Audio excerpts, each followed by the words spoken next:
In the annals of football history, few names evoke such unbridled joy and unshakable legacy as Geoff Hurst, the man who etched his initials into eternity with a hat-trick in the 1966 World Cup final, propelling England to their sole triumph on home soil. Yet beneath the silverware and the statues, Hurst's life unfolds like a bittersweet symphony, a crescendo of glory on the pitch, clashing against a dirge of profound personal sorrows off it. Born into a world still reeling from the Blitz, he rose from the cobbled streets of Lancashire to become a beacon of British sporting pride. But as the years have piled on, the narrative has darkened. The loss of a beloved daughter to a merciless illness, a brother's tragic end, and now the encroaching spectre of dementia that has claimed so many of his 66 comrades and whispers threats to Hurst himself. Is he, as some whisper, the unluckiest footballer alive? In this intimate portrait, we delve beyond the headlines, tracing the arc of a life where every goal scored seems shadowed by an unseen penalty. From boyhood dreams to elder statesman advocacy, Hurst's story is a testament to resilience amid relentless adversity, a reminder that even legends bear invisible scars. Picture a crisp December morning in 1941, the air thick with the chill of wartime rationing and the distant rumble of air raid sirens.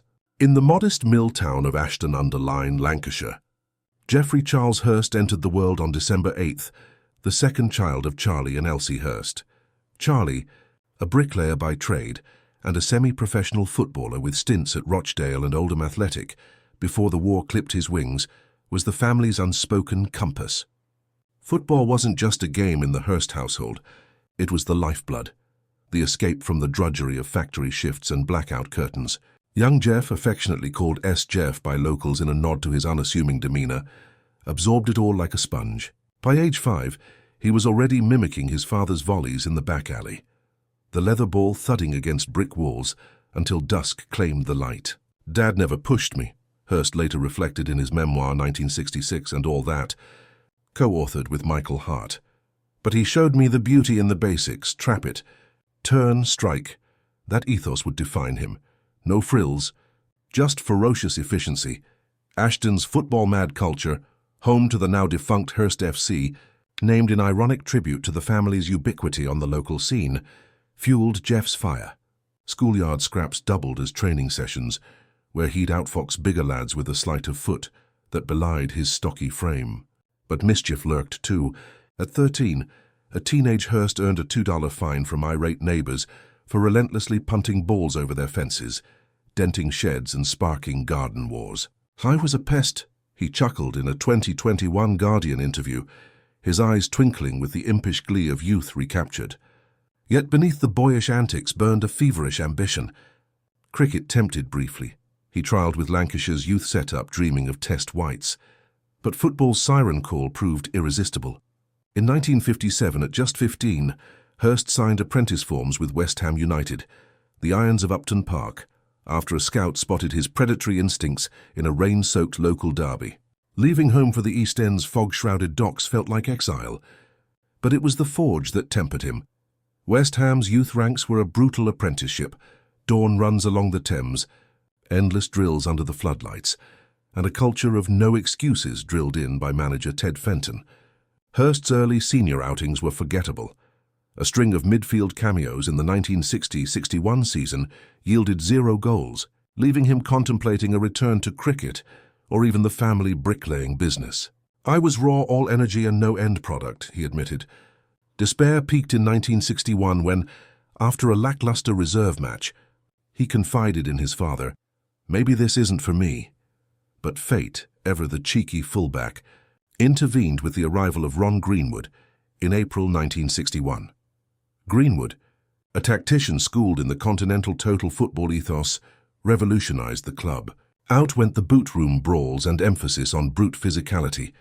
In came a philosophy of skill refinement, positional fluidity and mental acuity. "Ron saw me as a thinker, not just a grafter," Hurst recalled. Crucially, Greenwood repositioned the 19-year-old from midfield to centre forward, unlocking a predator's instinct long dormant. Hurst's debut goal, a thunderous header against Blackpool in September 1961, ignited the spark. By season's end, He'd netted 7 in 16, a harbinger of the deluge to come.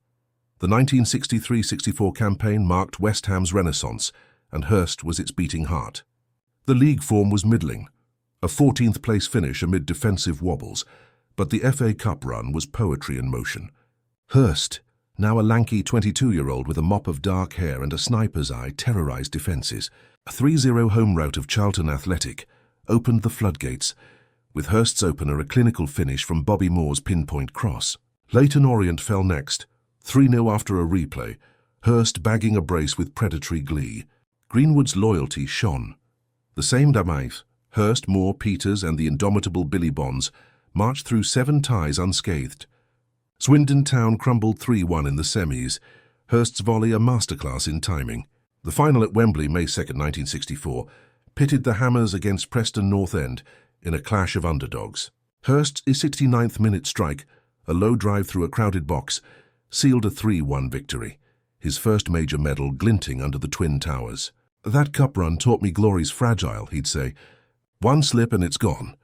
But it propelled West Ham into Europe for 1964-65, the Cup Winners' Cup, their first continental jaunt. Europe beckoned like a siren song, but the path was thorny. A nail-biting 2-1 aggregate over Belgian minnows KAA Gent tested resolve, Hurst's away goal the decider. AC Sparta Prague fell 3-2 in the quarters, Hurst netting amid the Teplitz chill. Against FC Lausanne Sport, Greenwood experimented, deploying Hurst deeper in midfield. A 4-0 quarter-final whitewash followed, his vision threading assists like silk. The semis against Real Zaragoza were a cauldron, a 2-1 home win, then a gritty 1-1 draw in Spain, Hurst's equaliser a header from Johnny Sisson's corner. The final in Brussels, May 1965, was seismic. West Ham 2-0 over 1860 Munich, Hurst's midfield mastery the unsung hero. "Europe hardened us," he noted. The 1965-66 season was Hurst's zenith at West Ham, 40 goals in 59 games, a haul that drew $200,000 bids from Matt Busby's Manchester United. Greenwood rebuffed them all. Domestic highs included a 1968 League Cup final loss to West Brom, but off-field immortality loomed larger. Hurst's magnum opus arrived in 1968, 6 goals in an 8-0 demolition of Sunderland on October 19th, a record that still stands. Yet controversy tinged it. His opener, a handball, he later confessed, dimming the lustre. "I wish I hadn't," he lamented in interviews. By 1972, after a League Cup semi-final heartbreak against Stoke, Gordon Banks denying his penalty, Hurst crossed the divide for $80,000. Pneumonia sidelined him early at the Potters, but he rebounded, mentoring newcomer Alan Hudson by housing him, easing the playmaker's turbulent transition. Stoke finished 5th in 1974-75. Hurst's 11 goals a veteran's grace note. Moves followed. West Bromwich Albion in 1976 for a swan-song season, then the Nacel's Seattle Sounders in 1978, where he dazzled with 34 goals over 2 summers, embracing the American flair. Hurst's style was deceptively simple: explosive pace, impeccable control, ambidextrous finishing and aerial dominance. He was calm in chaos, teammate Martin Peters said. That poise defined his international odyssey. Hurst's England baptism came in February 1966, a 1-0 win over West Germany. Ironic foreshadowing. Warm-ups were tepid. Jimmy Greaves and Roger Hunt edged him out initially, but Greaves's injury pre-quarter-final opened the door. Against Argentina in the last 8, Hurst's tenacity shone, earning Alf Ramsey's nod. The semis versus Portugal, a masterclass. Hurst's runs tormenting Eusebio. Then July 30th, 1966, Wembley, 98,000 souls, the world watching. West Germany led 2-1 in extra time when Hurst unleashed a driven shot goal. Off the bar? Over? Though was it over? Debate rages eternal. 2 more followed, a header, a tap-in. 4-2 England, hat-trick hero. History's sole author in a winning World Cup final. "I just struck it clean," he shrugged post-match, modesty masking magnitude. Euro 1968 yielded a hat-trick against Romania, but quarter-final exit. Mexico 1970, 3 more goals, yet group stage woes. His 49-cap, 24-goal farewell came in 1972 against West Germany. Poetic closure. Wembley was magic, Hurst reflected in 2024, but it's the mates that linger. Retirement in 1979 didn't idle Hurst. It redirected him. As player-manager at non-league Telford United, he blended boots and boardroom. Ramsey summoned him as England assistant for Euro 1980 and the 1982 World Cup, his tactical eye sharpening Greenwood's vision. Chelsea beckoned in 1979 as assistant to Danny Blanchflower. Sacked amid turmoil, Hurst took the helm in 1980. Promotion tantalised second in the second division, but a tailspin of 9 losses in 11 saw him axed in 1981. Heartbreaking, he called it. The sting deepened by family pressures, 3 daughters at private school, bills mounting. A detour into insurance followed. Door-to-door sales, cold calls met with skepticism. "If you're Geoff Hurst, I'm Marilyn Monroe," one prospect sneered. Humbling, but it honed his resilience. Kuwait SC in 1984 offered a coaching coda, but cultural clashes curbed impact. By 1985, insurance beckoned permanently. A 30-year career culminating in directorships, his fame a double-edged sales pitch. Yet glory's glow masked gathering storms. In 1974, as Hurst navigated Stoke's pressures, tragedy struck. His younger brother Robert, 24 and troubled by chronic depression, took his life by jumping before a train at Chelmsford Station. "Robert was my shadow, full of promise but plagued by darkness," Hurst shared in the 2022 documentary Geoff Hurst, The Final Word. The loss hollowed him, a private grief amid public adulation. Decades on, in 2010, fate dealt a crueler blow. Eldest daughter Claire, 46, succumbed after a decade-long war with a brain tumor. Diagnosed at 23 following 3 years of misdiagnosis.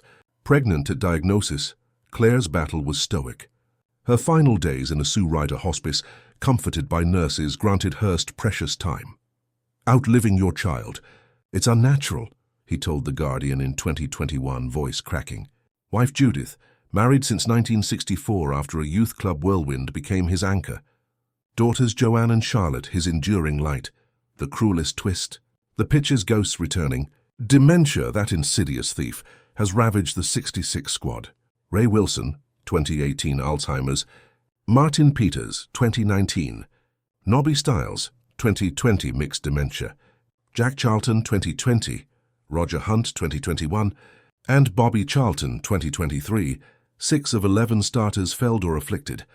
Their brains battered by endless headers of waterlogged leather orbs. "It's a national disgrace," Hurst thundered in 2025, joining Kevin Keegan and Chris Sutton at Westminster to demand a statutory support scheme, care funding, research mandates, heading bans for youth. Studies show ex-players 4 to 5 times likelier to succumb, headers the culprit. Hurst, sole survivor, pledged his brain in 2020. "If it helps one family, it's worth it." Fears nor, "Life's a lottery." But this feels rigged, he admitted in 2020. Yet, at 83, he walks Alzheimer's Society memory walks, surprises fans via video, champions smart meters for remote monitoring. Hurst's unluck, undeniable, familial voids, a brother's shadow, a daughter's light extinguished, comrades crumbling to the game's hidden toll. Yet resilience radiates. In Cheltenham with Judith, he savours grandchildren, pens forwards for memory-sparking books and reflects, "I've had a fantastic run." His story? Not just hat-tricks but heart, proof that legends endure not despite scars but through them. Next time Wembley chants his name, remember the man behind the myth, unbroken even as waves crash.